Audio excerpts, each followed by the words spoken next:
Hi, this is Drew Jones of Drew's Guitar Shop in Seattle, Washington, and this is the third video that I've done on this particular job.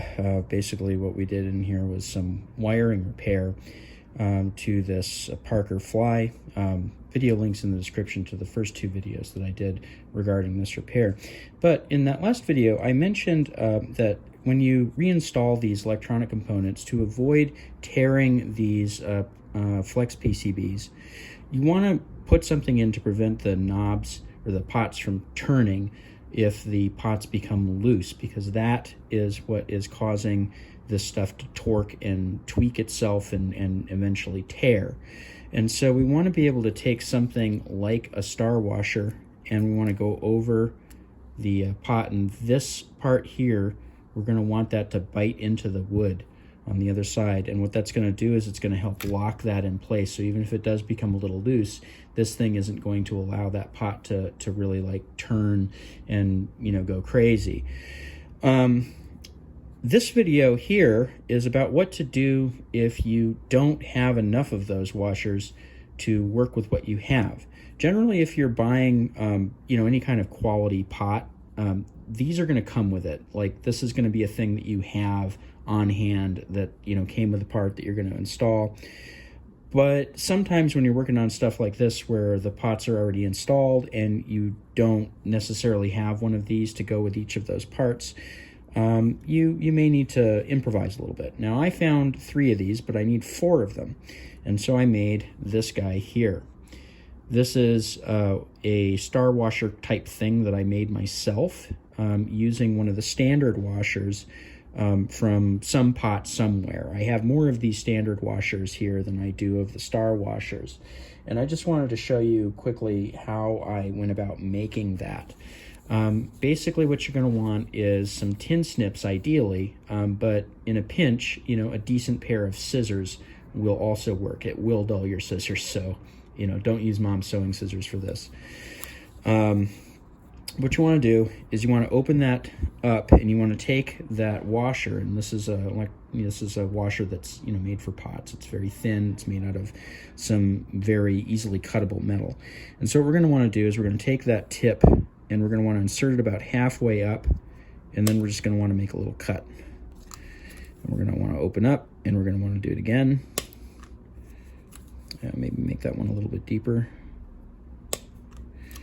And we're going to want to do it again. These cuts don't have to be precise. You just don't want to cut all the way through the washer. But you want to make sure that you're getting enough of it that you're actually creating, you know, a little flap there, a little cut where it's gonna come into contact, and it's gonna provide some friction. These are old tin snips, and so they're kind of being a little iffy with me in terms of how easily and smoothly they're working. They're not a tool that I utilize here very much. Not a lot of call for tin snips and luthier work, but this is a good use for them. So we're just going to go all the way around this thing. And this part doesn't have to be pretty. It doesn't have to be precise. It just has to work. So, you know, try to keep stuff even. Try to make it look as nice as you can, but don't worry too much about it if, you know, things aren't, you know, absolutely pretty looking. Because, for one thing, no one but you is probably going to see this, and the other thing too, it's, you know, it's just got to do its job. This is going to be living under a pot inside your electronics bay, and, you know, not going to be something that you look at. But that right there is going to provide a lot of nice bite into that wood on the inside. Now, what you might notice is that when we did that, we deformed it a little bit, and so you may want to take some pliers. I'm using these little guys here, but you could probably also use some standard pliers, and you just kind of want to make sure that it's flattish, because you don't want, what you don't want is this thing kind of hanging up on the bends in the metal and not tightening down that bolt on the other side all the way through, because you think that you have it tightened because it's sitting on a curve in this thing and not actually like snugging this thing against the wood. But that's how we're going to do that, and that's how we just made a new little star washer for installing in this guy.